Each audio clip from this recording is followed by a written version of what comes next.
Hello and welcome to the Super Rugby Round 9 review podcast. Hi, I'm Paul, the guy behind DrivingMaul, a podcast, YouTube channel, Twitter account and website bringing you the best in rugby opinion and predictions.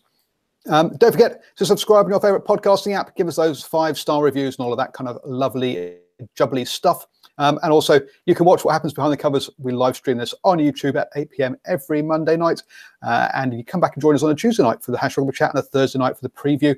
And obviously, all the recordings are there on YouTube, so you can indulge and binge watch to your heart's content. But tonight, I am joined by the man who clearly has seen that Spark are looking for some new presenters because he's put his shirt and tie on. Ashwin from the West End Massive. How are you doing, sir? I'm doing fine, thank you very much, and welcome to all your listeners today and viewers, and welcome aboard, and I hope you enjoy the show. Absolutely, and thank you to all our sponsors and other sort of stuff like that all these professional people do rather than keeping it real. Oh dear. And I feel out of place here. I was going to say, a man who wouldn't know what a shirt and tie was because he is from the south where it's all farming country, and he must dig himself a hole here. Dig himself a hole. Out with his sheepdogs at 6 a.m. every day. It's none other than Steve from the Cornflakes Crib. How you doing, sir? Goodness me. Well, I don't know now after that. Jeez, it's a bit of a weird intro, isn't it? But I was good. God, hopefully it gets better. Only up from here. Only up from here. Oh dear, here I am with all oh dear, with all the gift of the gab this week. I think any farmer that watches the show, if there is any, is already offended. So off to a good start. You know, that's only most of the country. Hey, I think we should all be in swan dries. Absolutely, we should be sponsored by Swan Dry. You've got the hat already, so you're halfway there. Exactly. And I've moved out of the big smog. I no longer live in Auckland. I now live down in New Plymouth. So it's cow country. Not so yeah. Hey, we do. It's. I know they are these things. They've got horns and stuff, and they walk around. And you'll be careful. Anyway, bull country, bull country. That's it. Not cows, bulls. Hey, same. Oh, Sorry. Anyway, so shall we actually kick off and talk about some rugby? You think? I think so. Round 9, Friday. Hurricanes versus Chiefs. I had the Hurricanes by 7, and they won it by slightly more than that. But yeah, the Canes came out on top 25-13 in the end. But it was a bit of a scrappy affair, wasn't it? I'm going to go first and say that I had the Hurricanes by 12. So I was really, really close to picking that. No, I had them by 13, sorry. So I was really close to getting them right. Just to get my tips off to a nice, easy start. But I think that game come down mostly to just superstar power, wasn't it? I think in the end, the key differences in that match were just down to key things by the players that make a difference, superstars of the world. But one thing I took from that was Brodie Retallick. How good is that man? Just give him the best player in the world already. Interesting you say that, because it's obviously I did the post game sort of recap, and it was interesting because you're right. I mean, the moment of the game was actually the two superstars of the teams battling it out to reach the line for the ball, and the comments of women is just like Brodie Retallick. If he didn't have that name there, you'd say just another fantastic game. But it's just like he just has that high bar, and it's just like he dropped the ball twice or 3 times, and it's just like oh. But I mean, like so as I say, if it wasn't Brodie Retallick, another fantastic performance from him. But we're just so used to him delivering, and being a lock, being a forward, and he doesn't just do the wide work. He does the up the guts work, hits the rucks, hits the mauls. He's a freak. He is, and you guys just jumped straight to the second half. I mean, who cares what happened in the first half? Right?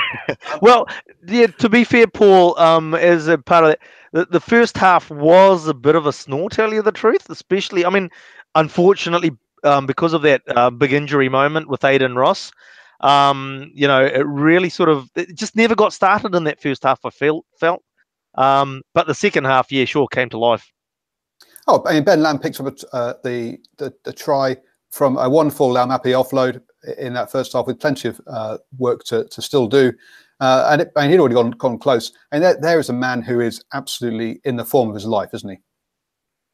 He adds a big list of players who are right on that, All Black what do you call it, mid-season kind of radar, aren't they? There's a lot of them. Each team has one or two now that you got to say after this much of the season, got to be right there looking them in the face. But it's key players, like we said before. That's what that whole match was down to. It was Barrett, Lambs, and the Chiefs. I just don't think, especially I'm going to banter on about McKenzie at 10 again. Don't have that key player doing key things all the time. And I'm going to throw some stats out there because I thought that because looking at the stats, clearly D-Mac and Beauden Barrett had very different games. Now, Beauden Barrett, 9 passes for 12 runs. He only touched the ball a small amount when you consider that Demi McKenzie, 26 passes and 16 runs. He's touched the ball nearly twice as often as Barrett. Barrett had, whilst Barrett got the try, he had a relatively quiet game. The other thing that you could take from that is that you've got reduced touches from Beauden Barrett, but the touches he make add a lot more impact to the game. So when he is involved, when he does get his hands on the ball, the magic is amplified. Something's happening. So whereas other first fives will be handling the ball basically off every ruck, off every maul, off every line out, off every scrum, you've got someone like Beauden Barrett that's basically getting involved when he sees the opportunity and make something happen. And I think you've got the different teams as well. And you've got the Hurricanes who have the versatility, who they give Lamape first receiver to hammer the ball. They've got Geordie Barrett that comes in. They've got players that can cover. Beauden doesn't have to take every single ball off every single set piece, off every single ruck. So that comes down to a lot, whereas the Chiefs kind of throw everything they've got at McKenzie. He doesn't. Ngatai helps him out when he's in the centres but you do notice when it's not there that he does take a lot of that first ball. Yeah, he does. And there's, but they're also a very different style. Overall, passes 117 for the Hurricanes, 174 for the Chiefs, and yet it was 101 to 119 runs. So not that big difference in runs, but a massive difference in the amount of passing that was going on. And we think about the Hurricanes as having these wide, exciting players. It doesn't seem to get passed out to them very often, which because we don't associate them with a pick and go or one out running side. But it looks like that's. But if you look at the stats, that's what it would suggest they were doing in this game. Second half, I think it was the Laumapi try with the cross kick from Beauden Barrett, was it? That actually started off with the forwards basically taking it up. It wasn't quite pick and go. It was sort of about 1-2 out from the ruck, but that's what got them going up the left-hand side of the field. They came back to the right. They made the break, nearly scored. There was an advantage on offer. And then Beauden Barrett does the cross kick. But so it's interesting. You're right. I mean, you look at the stats, and it would show that they do tuck it up the guts. They are tight. But when you're watching the game, it doesn't generally feel like the Hurricanes are a tight team.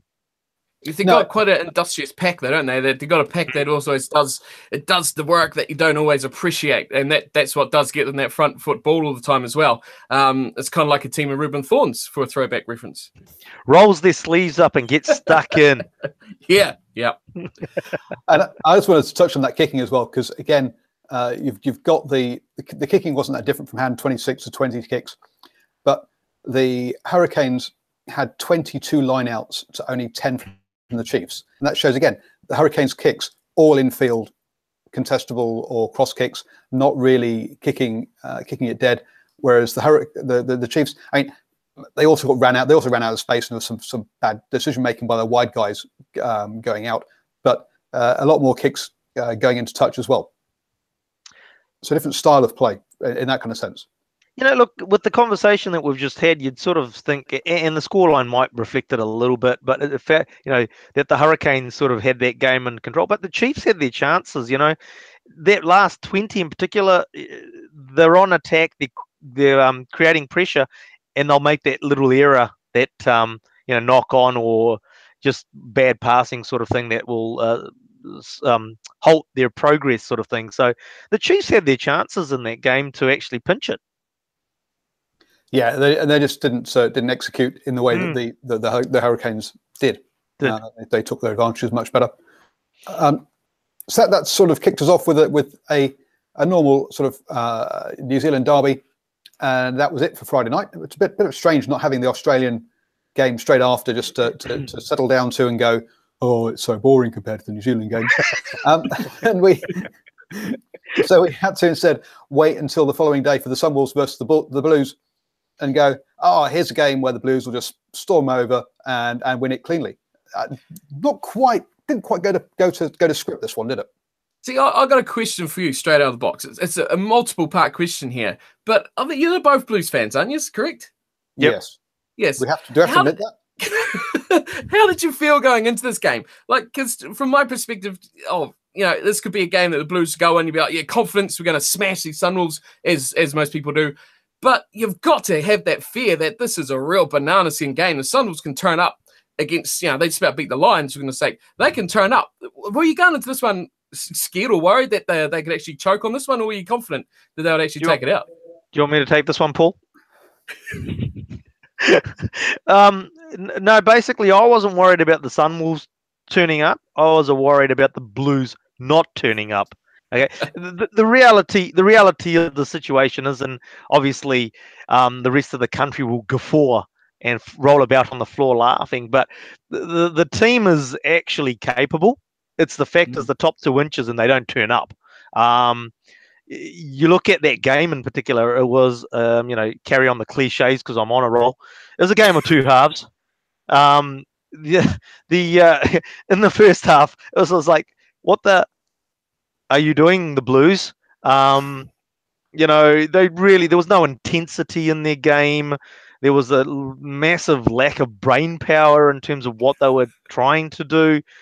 And then if you look at the second half, although it wasn't perfect, that's what they should have been doing from the first whistle. Is the fact is that muscling it up, getting physical. There's a lack of physicality in the Blues performances overall, right through the season, right through the years. And that's the thing. And they start to get physical and they can produce something and lay a bit of a platform for the backs. In saying that, you can't put it all at the forwards' feet either. The forwards are not putting a physical platform there, but then the backs just have they're shoveling it. That's the best you could say. So, look, to answer your question, the fear was that the Blues didn't turn up, and they didn't for that first half. So you were looking at 2017 all over again at halftime. The Blues are a team that, the Sunwolves, I should say, are a team that the physicality side of the game isn't something that they really excel in. If anything, they're going to match a team. It is in the backs, which kind of is where they gave them that first half in a way. I did think the second half, though, the Sunwolves lost the plot a bit with the way they kind of played. They kind of forced their defence a bit too much. But I'm probably going too far ahead for Paul, so I'll shut up. Hey, take over. I've got to make a cup of tea. He is English. Exactly. So I just couldn't stop thinking that actually what the answer. We fixed the Chiefs' problems a couple of weeks ago. We just said, look, the way to play for the Chiefs is just throw the ball behind McKenzie and make him play off the cuff. Don't actually throw it to him, because then he doesn't know what to do. It's just it doesn't do very well with good ball. What you've got to do with the Blues is basically before the game is get the old, I think it's Cyndi Lauper, isn't it? And blare it out in the changing rooms and going, oh, let's get physical. And that's Olivia Newton-John. Oh, sorry. There we go. But anyway, so there you go. Tanner Manga, that's coaching pro tip of the week for you is your pre-game music's all wrong. That's where the Blues are basically losing this entire tournament, is their pre-game music. The Chiefs, they just try and pass too well out by the scrum half, and we'll fix the other teams through the following week. So please, folks, do come back and learn kind of how the Highlanders, Chiefs, and Highlanders, Crusaders, and Hurricanes need to play, because we'll fix them too. Anyway, hey, just bringing it back serious, because I've got my tie on. I thought, well, there was one moment in the Blues Sunwolves game in particular that summed up the lack of accuracy of the Blues for many a year, and that was when they're attacking on the Sunwolves line. I think Patrick Tuipulotu crashes it up, and one of the Blues players goes and clears out over his hips. His ball is up around his upper chest, and they've cleared out above his hips, and all the Sunwolves player has to do is reach across and grab the ball. and it was a penalty because they didn't let go because they never do. And it's just like that summed everything up. It's just like, where's the heads up play? Where's the ball? Where do I have to clean out? And no, you just go and clean out some random spot in the ruck.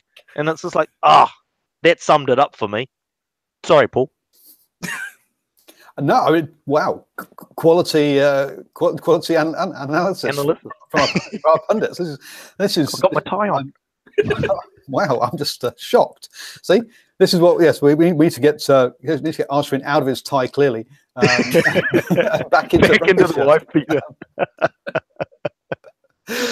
But no, well, I mean, the stats follow up. You sort of talk about the game of two halves.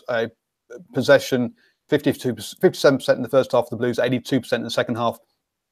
And the one that jumped out to me, just amazed me, was the amount of tackling the Sunwolves got through.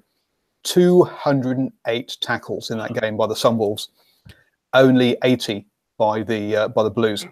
So that is an amazing amount of work. One of their players got through 27 tackles. I'm not going to try and pronounce his name, but there was serious amount of work there by the Sunwolves. So we say, yes, they struggle with physicality. They can't step up.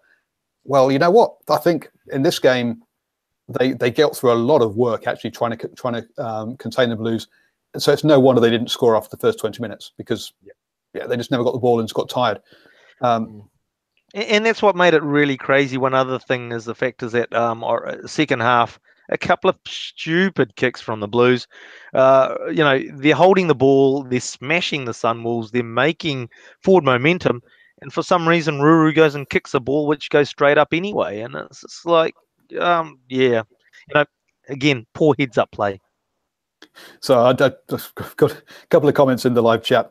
Cody goes, Sunwolves, aka Auckland B, which a tad harsh. Because Hayden Parker's from Otago. Robbie Robertson's from Southland. Come on, people. No.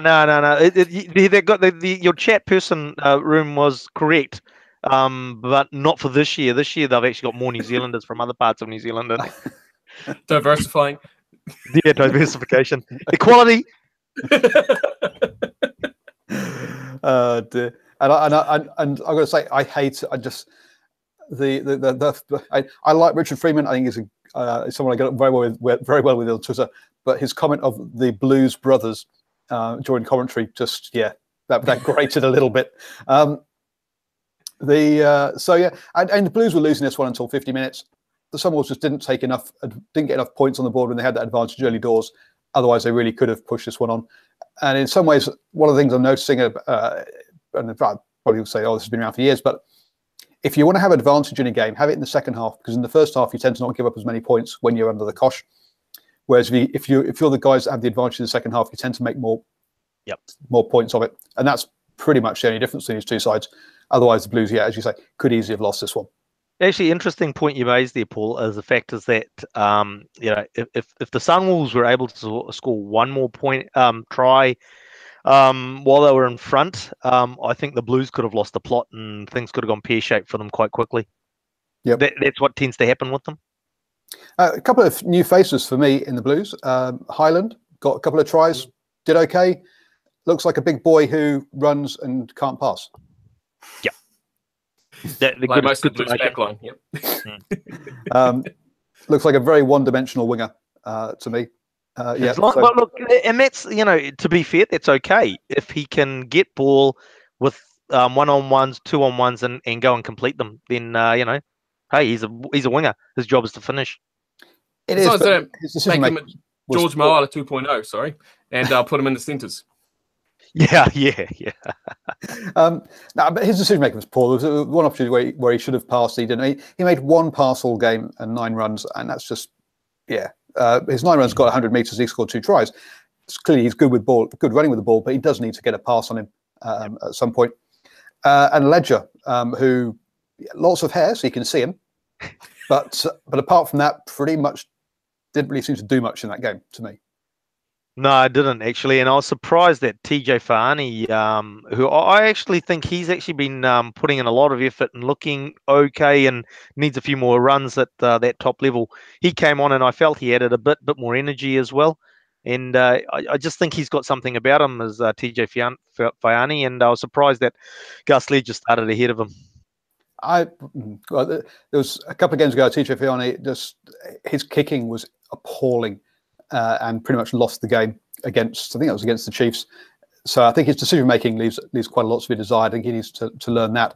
I guess if you're looking at a game, where can we blood ledger? Where can we give him a go? This is it. This is it, yeah.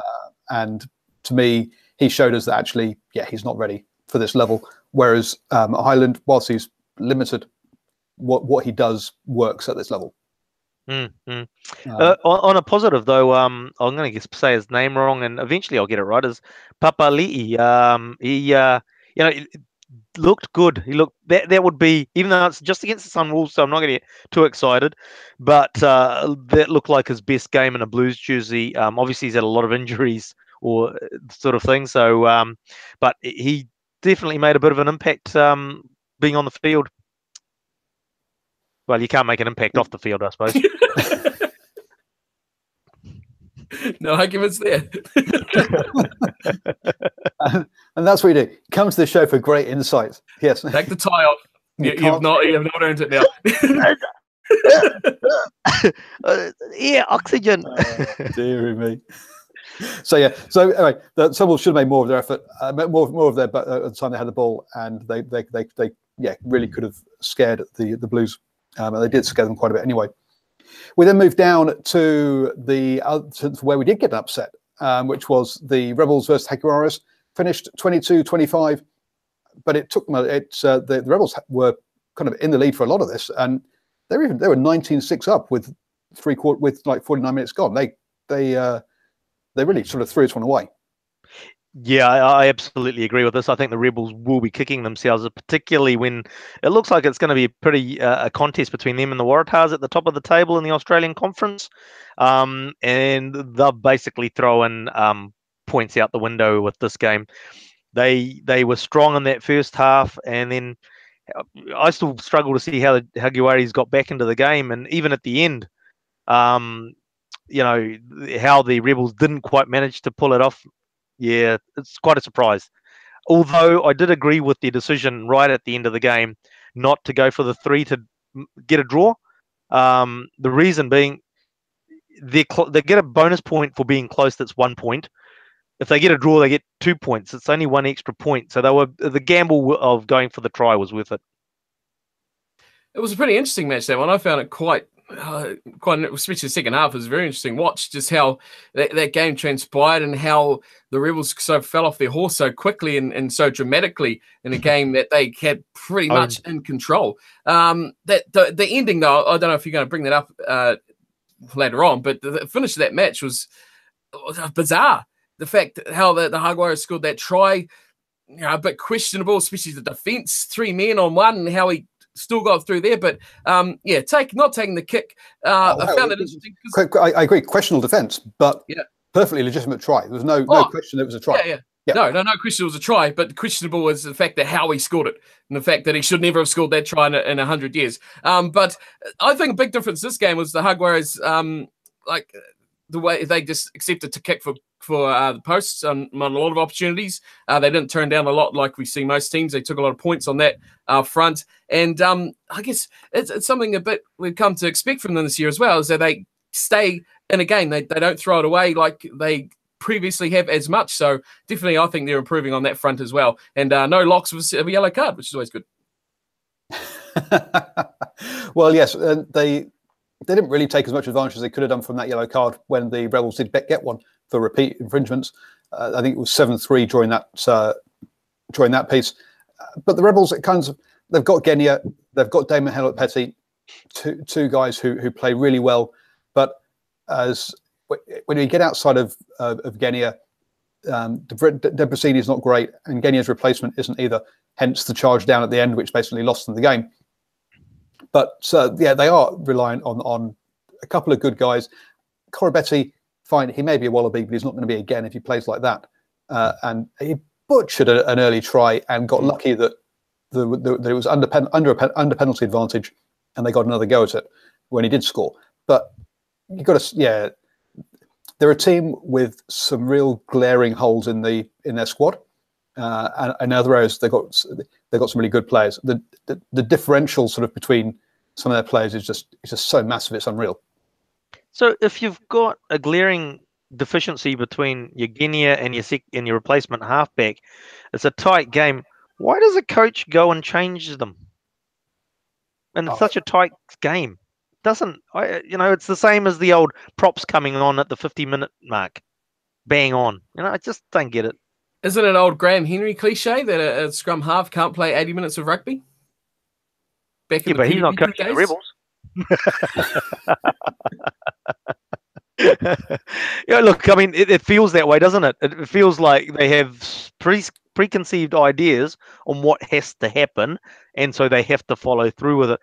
Almost like I mean, it's funny. I was talking about in the Blues game the heads up thing, and it's the same for the coaches. Surely it's a heads up moment in terms of, hang on, this is the scenario in front of us.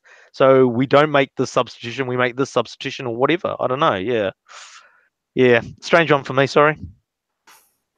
No, I thought the Rebels were a bit too trying to throw the ball every opportunity they could out to Korobedi as well. After that whole big debacle last week about him or not touching the ball, getting one carry or no carries for the match, I just seemed every time they had a chance, it was always out to him. And I agree with what Paul said earlier. It was a bit average. Butchering that try was terrible. But you talked about earlier about they should be kicking themselves for not winning that game. They should be kicking a rugby ball instead, because Debrasini had a bit of a shocker from the boot as well. They left a few points out there that could have definitely changed the result of that match.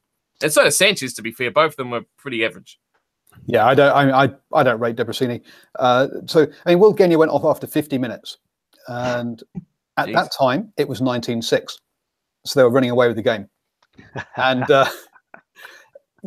complacency, ain't that a great friend? So after that, they scored 3 points, and the Jaguares scored 19, which probably tells you a tale as to how important is Genia to this team.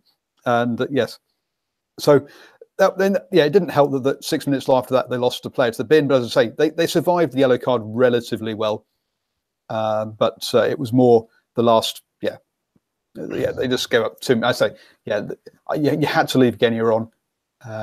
But hindsight's a wonderful thing. When you're that many points up, it's looking easy. Unfortunately, Ruru managed to Ruru that decision. Oh dear. Who's wearing the tie? Who's wearing the tie? Anyway, after... Oh, no. He wrote that down and saved that from about 2 weeks ago. That was made up on the spot. Anyway, moving on from that, then we had the Highlanders versus the Brumbies. And Steve, you were wildly tweeting away during this one, so you had plenty of thoughts. Yes, you were complaining about the Brumbies tackling. Yes. And saying that basically, yes, that if they're going to tackle like that, they don't deserve to be probably anywhere near a rugby pitch. Well, I mean, that was that specific try I spoke about where they were just completely at sea. Whatever they were trying to do, that just... You saw that move. It was a set move. I'm pretty off a line out off the top of my head. I can't quite remember. But you saw them shift 3 players curving around to one guy, which left so much open space. It was pretty abysmal defending, I thought, from the Brumbies, who overall, I think, probably thought a bit too much of how they were going to go in these matches before they got here. I think that last victory they got against the Reds, I think it was, I think they made them think that they were quite good. A lot of people thought they were better, improved, much better side than it's been in the first few weeks. But no chance against the Highlanders, who I thought were pretty clinical. Good to see Ben Smith back up there doing what Ben Smith does, dominating the aerial battle, breaking the line like with ease. And good to see a newcomer to the team as well. Shannon Frizzell, I thought, was pretty standout in this match for the Highlanders too. Okay, and Osman's just going to nod. Great podcasting, my friend. There.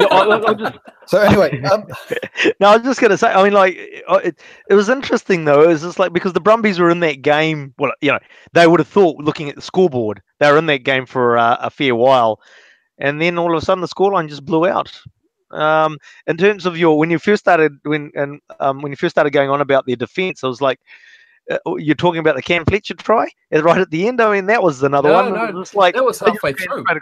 Yeah, no. But it's like the Cam Fletcher one, also another one where you got the small little guy that basically just ran across the field and waved bye to everybody as he ran past them. It's just like we're making it sound like this was a blowout from start to finish, but this was 12-10 at half time. The Brumbies were well in this for the first half, to the stage where they actually forced the Highlanders to kick 3 points early in the second half, and that's not Highlanders style. So they definitely they were giving it a good old go.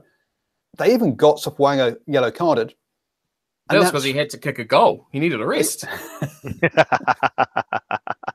Got him yellow carded, and then proceeded to lose the yellow card 10 minutes 7-0. And that's what I think probably turned this one, was at that point, look, they had the opportunity, they got themselves in the position, and they then just fluffed it. And that also absolutely the 7-pointer in the yellow card period. Why don't teams just use the old draw and pass? Why don't they, you do the cutout pass, so these 3 internal defenders can all just drift onto the guy that you've cut out pass to, and bonus, you've thrown a cutout pass and I can read it and run onto it and score an intercept try. Well done, bravo. And not only that, but Ben Smith adds a conversion to his stats. Oh, missed that.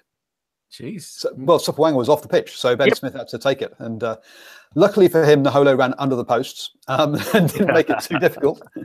But yes, so Ben Smith knocked over a conversion. And yellow. Everybody was happy with the yellow card. I mean, no issues with the yellow card. Absolutely. If you're going to pick someone up and tip them over, you're off the pitch. If you're not careful, it's a red. The Ranshod household had a bit of an argument over that one. It's just like, because it's not tiddlywinks. It's like, what do you mean talking about?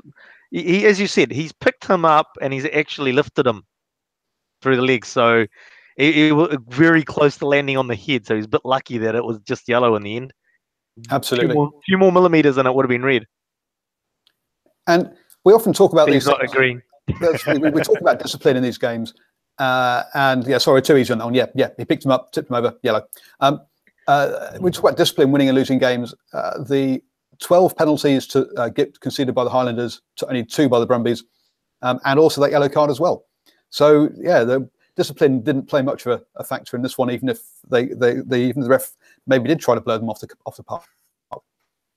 It comes down to just players, isn't it? X-factor players, just guys that just change a game. And that's what the Highlanders seem to have in a few numbered players as well.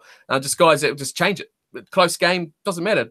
One little mistake and they can completely tear a game to shreds. And we see, especially a player like Naholo was really doing that this season in a big way. I reckon he's probably having his best season in a Highlanders jumper in Super Rugby. So guys like that, and then you got the Rob Thompsons and the Ty Walden, who I didn't rate before this season, is having a storming year as well. That backline of, once again, much nobody's coming through, doing the job. Yeah. Yep, absolutely. And the replacement for scrum half, and I've gone blank as to who he was now, but there was a lucky bounce that Fadders collected. The play broke down, and the scrum half arrives, and he has the foresight to pick it up and throw it halfway across the pitch because he knows the space is on the other side. And it's knowing where that space is and getting the ball there that's the difference between New Zealand teams and other teams. And a lot of the times, just where is the space, and attack that place. A lot of teams, you see them just trucking it up. You're like, you've got an overlap of 2 players here and you're going one-out runners. What are you doing? And on the whole, you don't see New Zealand sides do it. They do it occasionally, obviously, but not as much. Well, Ashwin's favourite term of the evening, heads up rugby. That's what it is. You're not looking down and just putting your head down and running up. You're looking. You've got the ball. You're running up. You're looking at what's in front of you, where the space is, and you're utilising that space. And do you win and lose a game in the top 2 inches? Yes. Stole my word there. I was going to say top 2 inches change the game. Yeah. Dear. And yeah, we saw that today. Not today, whenever it was, Saturday. Hey, just on Waisaki Naholo, sorry, is a good time for him to be playing well, because there's we come back to that Hurricanes Chiefs game. They're lining up for that number 11 spot, but Naholo's playing well. He's not going to lose that jersey. Naholo will not be wearing 11. He won't be. No. Naholo's a right winger. He wears 14. Okay. Get technical on me. You're not the only one. There's a whole bunch of other people that I've I'm sure I've heard some of the commentary was all about Naholo for the 11. No, Naholo's not wearing an 11 jersey. He looks like an 11 because he's big and runs through people, but he's a 14 through and through. He never plays on the left. 11. So Rico's got the issues, and he's not playing wing. So Rico will be playing in 11. Yeah. And Ben Smith at fullback, and we have to see what happens to Israel Dag. Oh God, I won't hear that name for a while yet. Jeez, what a bag. Dear. So after that convincing win, we went across to a game where Australia couldn't lose because they were playing with themselves. Waratahs versus the Reds. I had Tars by 5 on this one. First ever Super Rugby game at the SCG. And what a stupid place to be playing rugby at a cricket ground. Well, it's been done before. Or is it first? It's done every week by the Hurricanes, and that doesn't work either. Yeah, it's an awful stadium for watching rugby. At the ground, on TV is not so bad. Oh yeah, well, who cares on TV? Who cares how far away the people are from the side of the pitch? Yep. Interesting game though. I mean, like they didn't expect the Waratahs. I mean, like obviously pretty tight in that first half. Didn't expect the Waratahs to run away with it in the end, though, did we? No, I think the Reds have turned into that team kind of like the Lions a bit. They're new, exciting, surprising in terms of what they. Well, okay, the Lions weren't new and exciting, but in terms of what they delivered, teams didn't really know what to expect. Now, everyone knows what the Lions are going to do. Everyone knows what the Reds are going to do. They know their game plan. So I think they've been found out a bit, and they need to change it up, need to mix it up, and not just deliver that same sort of thing. Because the Waratahs pretty much read that game like a book, knew where they were going to be strong, obviously in the pack, and they battled that up pretty well. And Noah Voro just destroyed them out the wing. As much as I'm not a huge fan of his, he just completely destroyed them. The lack of experience in their back line is pretty found out upon as well, I think, from the Reds. But they do need to mix it up and try and bring back that element of surprise that they had in the first few rounds, where they were pretty much the best team in Australia. And so basically going with... But Andre says, I think SCG was used until 1993, so he's thinking, but he's very precise. Andre, for games between the two state teams. Hence the jersey. As a novelty factor, and I know that the normal ground was being used for the soccer or football, depending on which part of the world you're from. So soccer. So I understand why they use the SCG, but still using cricket grounds is not a great place for rugby. Yeah, I think they even had Bledisloe there. Yep, I think. So it has been used for rugby before, but yeah, I say it's not great. But let's talk about the Reds' backs. They wouldn't know how to tackle the way out of a paper bag, would they? Let's be honest. That's really where this game went totally missing for them. You've got Duaguna, great with ball in hand, missed 4 tackles. Fayals Sayata, to be fair to him, made 10, only missed 2. But Karevi missed 3 tackles. Perezi, the other wing, missed 3 tackles. The fullback, somehow in this game, managed to make 1 tackle and get himself out of position the rest of the game entirely, or at least get himself away from having to make a tackle because, hey, it hurts. That back line is just too soft. It needs to make more tackles than that. I think you're going to take up a job at Fox Sport in the next coming few weeks, because I was impressed. It's very much exactly like them, how you said Chris Fiawi sorted his name there. I thought that was exceptional. I think they say it every week. It puzzles me how they can't say it, but alas, as you were. Hey, look, just on that Reds back line, I mean, you've got Wallaby and Karevi. If he's missing tackles, it's not. We've talked about Hurricanes, Chiefs, Highlanders, the big name players standing up and making their presence felt. You're looking for in that Reds backline a Karevi to make a mark, to make a stand, and if he's missing tackles, it's not going to be good for the rest of the team when they're so young. And also to point out, if someone's working for Spark reporting on the World Cup next year, they'd also know how to pronounce Chris Fiawi Sortier's name nice and correctly too. I think what the Reds are missing though is not really experience. They've got experience fly half. They need someone to control a match a bit more than they get from John O'Lance, which is a bit good experience. He does that well with the team, but they just don't really get his play style off him. And he's kind of a bit of a shoveling fly half rather than a creating fly half. So that I think would help him. Who they'd get, I mean, she's your guess. Craig Cooper would be as good as mine, I think. Well, we'll see. Johnny Lance is off to England next season, so we'll see who they replace him with. But clearly, Quade Cooper's not one of them. Talking of these two teams, rumor has it that tomorrow, or even late today, if it's happened right now, I'm obviously not checking Twitter. Folau is apparently going to get cut from the Tars. So he's either going to leave, or they're going to get rid of him. So that's the rumor mill at the moment. So talking about cutting players, we've already lost Cooper, we've lost a few others, and looks like Folau is the next one to go. Where that leaves Curtis Rona, who tweeted out midweek that he's supporting Folau, is anybody's guess. But so we'll see if he sticks around or if he goes back to league as well. Hang on, but did he say that he supports his right to say his feelings, so to speak, or did he support what he said? So they both go to the same church. Okay. That was that question answered. And he supported the fact that Folau was being persecuted. That was the email that he supported. So right. Well, okay. So he didn't come out and say it quite as clearly. Yes, pretty much.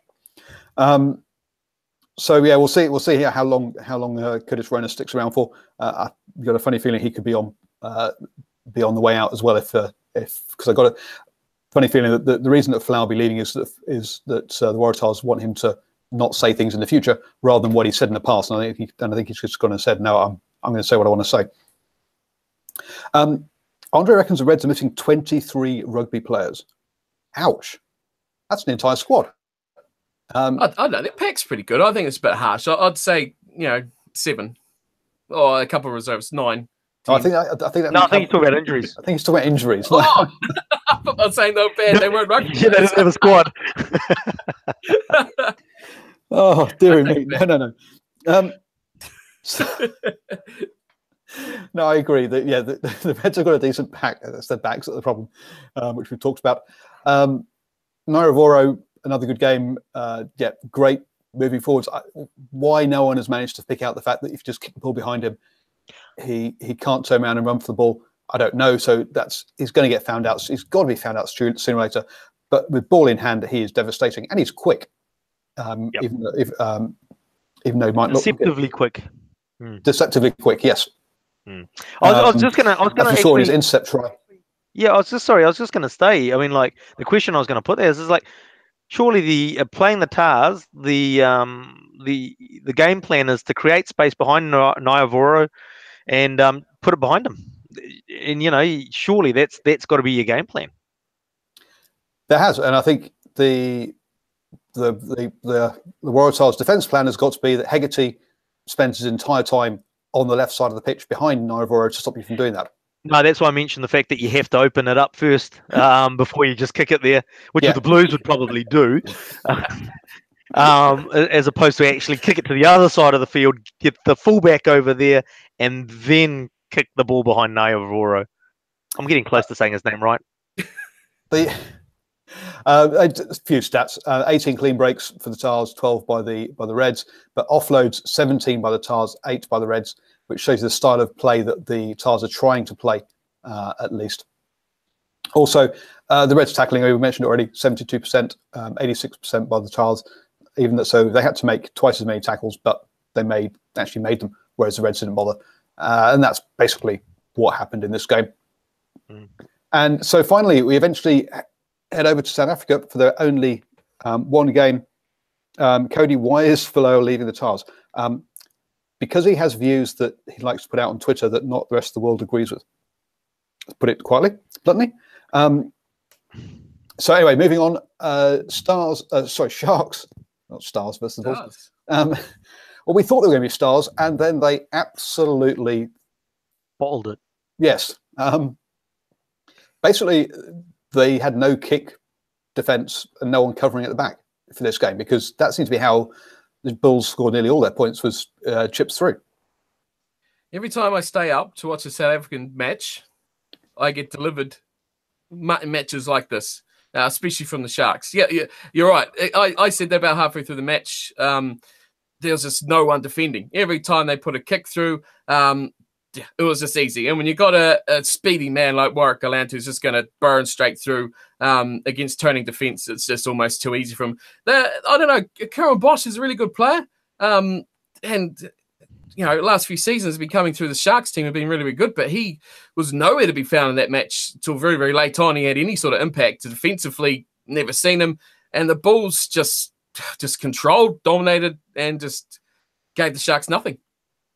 And I agree, Bosch probably got caught out of position quite a lot. I don't think his wingers gave him any support at all. The second try, they involved one chip through, and you can see the Sharks winger is well ahead of the Blues player and the Bulls player, sorry. And then he tries to stop and block him rather than just picking up the ball. That is the laziest defending I've seen in quite some time. So I think, to be fair to Bosch to a certain degree, whilst I think he got caught out of position, I think he also was asked to do quite a lot more work than the wingers just weren't helping him. And it's quite bad when you consider that the guy on the other wing was Volvo, who quite often plays a fullback as well. So you'd expect with that back three, Nikolsi, you'll probably leave him out of the equation, but you'd expect that back three should definitely be able to cover that pretty easily. And I mean, you got Dupree who can go back there as well. So it was really strange that they just got caught out in that sort of way, which you don't see too often.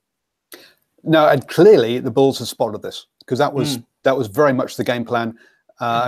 The first one was a chip through. The second one was a chip down the left side, chip down the right side, score. There was a more try, obviously, in there, thrown in there as well. But yeah, a few more were scored by kicks. And you're like, Gallant, catch, break, chip, score. That's my in-depth notes. It shows that this was there was that, and then also the Sharks just couldn't hold on to the ball. 20 turnovers to 11 shows that any momentum they got was ripped away from them. My big interesting stat and fact of this game is that we had three brothers playing on the pitch at the same time for the Sharks. So the Dupree, I think we had three Duprees on the pitch at one point. So there we go. Twins and two of them are twins. I think John Luke and Daniel are twins, aren't they? The back rows. John Luke Dupree and what's the other one? Daniel Dupree, and then obviously Robert Dupree is. I don't know if he's a twin. Could be wrong. It might be triplets. Could be triplets. Where's the fourth one? No, it's just four. He's lost it now. He's lost it. Hey, I'm the Asian. Leave the mess to me. Oh dear. Andre says, credit to the Bulls. They're learning very fast under Mitchell. This one screamed a coaching win. That's right. And Andre, yes, JL and Daniel are twins. Yes, Robert is on his own. Apparently, there we go. Yes, can't they be friends? Hey, so Pollard's obviously starting to. I mean, obviously with a couple of seasons where he's been injured and the like, he's really starting to fit into that role now. Yep. Now that he's actually got had a solid number of games under his belt without injury, he is starting. His kicking was spot on. I remember seeing him a couple of seasons ago up at North Shore, Albany, and you can see the difference there with his kicking. It was we had Piers Francis and Ohio West kicking the ball and getting it sort of to the 22, and he was kicking the ball and putting it next to the 5 meters out for lineouts and stuff. And you're like, yeah, this guy is a class act. He can execute, and now he's got some games under his belt. He's starting to look much better again after a shoulder injury he had last season. So yeah, he's got to be in with the shout of the Springboks squad, I'd say. Yeah, and I think he'll actually suit the Springboks plans better than Yankees. Yeah, Yankees was just too flaky, really, at that international level. It's going to be interesting because I think a lot of people are back on the Yankees wagon this time. Andre reckons Pollard is the best in South Africa. Dupree is battling a little. Would love to see Dupree at 10 and Pollard at 12. Oh, dear me. Don't go down the English route, please, of Ford and Farrell. That's not, no. Farrell and Ford. Actually play some centres who actually play there rather than try and play players out of position at international level. It's not a good look. I think the South Africa has a lot of good international centres too. When you look through the sides, they don't need to cover that hole up with another fly half. Playing their playmaker role. They've got guys that can do that work themselves and natural in that position. So I think it's not really that desperate stage they need to do that yet. Yeah, unlike England, who have no centres. So yeah, I mean, Esther Hazen got a try in this one. Has been playing well. You got Van Rensburg at the Lions. There's options. Delende. There's a number of 12s out there who can all play. Yeah, Delende was the one I was sort of thinking of. He sort of every time you sort of see him seems to really get there. Whoever he's playing for going forward doesn't necessarily put his outsides away, but at least takes the ball up well.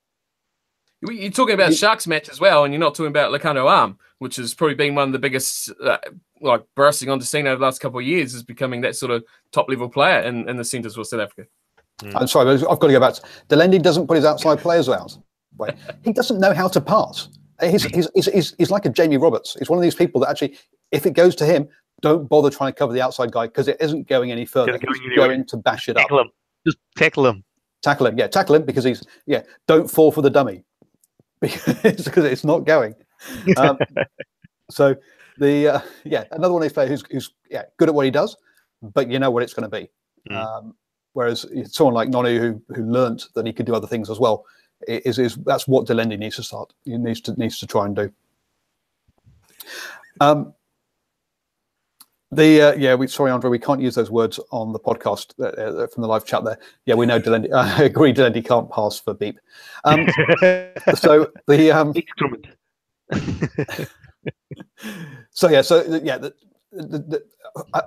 I still think, especially for the South African sides, that after a 4-match tour, they should have a bye week.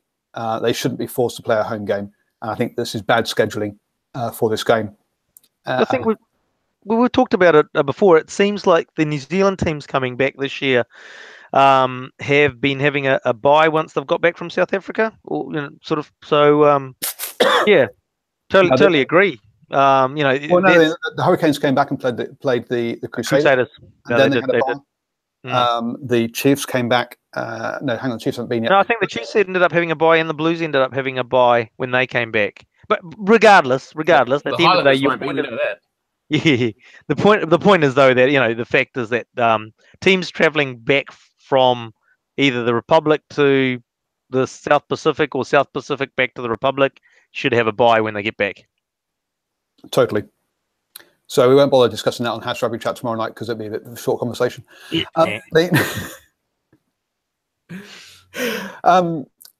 Cool. Any other points from this weekend's games?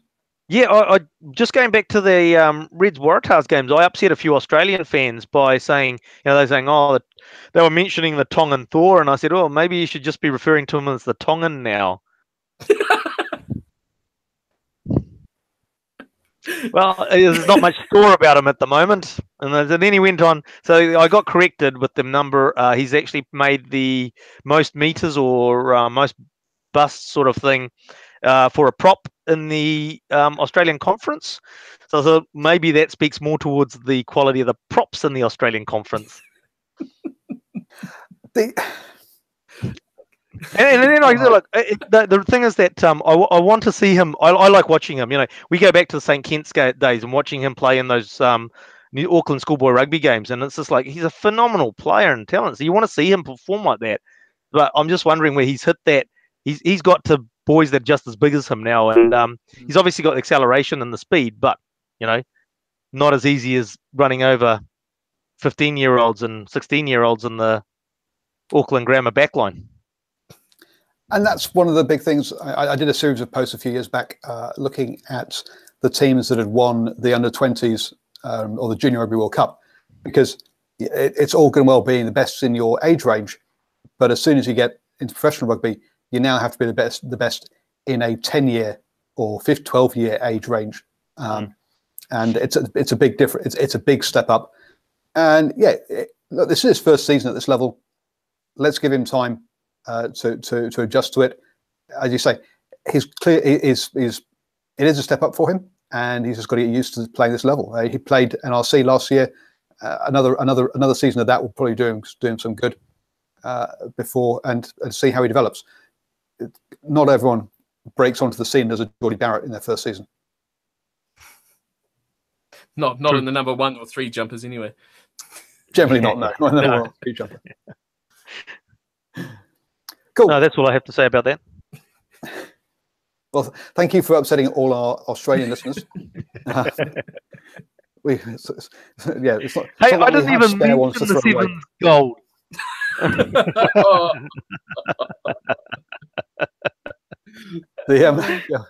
I know you've already warned me you want to talk about sevens tomorrow night on Hash Rugby Chat, and we will try and talk about some sevens on that one. I personally listened to those games on the radio, so on driving back from Auckland. So I didn't actually see them, but I did hear them, and it was great listening to the excited broadcaster commentating on those games.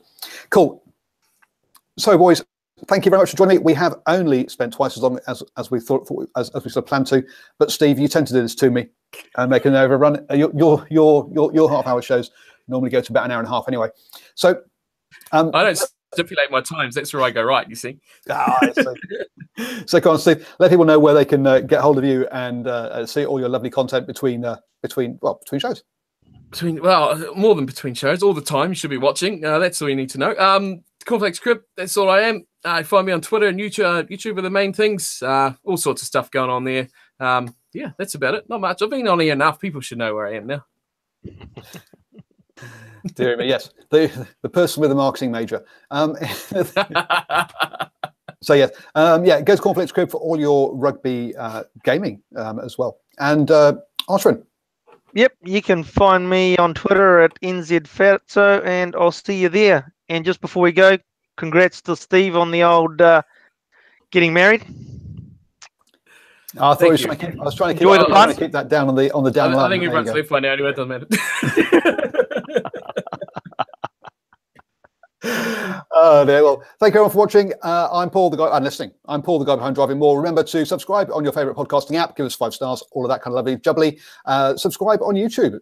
Face there, or the red box down below on the recording. And there's also the box there with my latest video as well. So please do enjoy whatever rugby you are watching.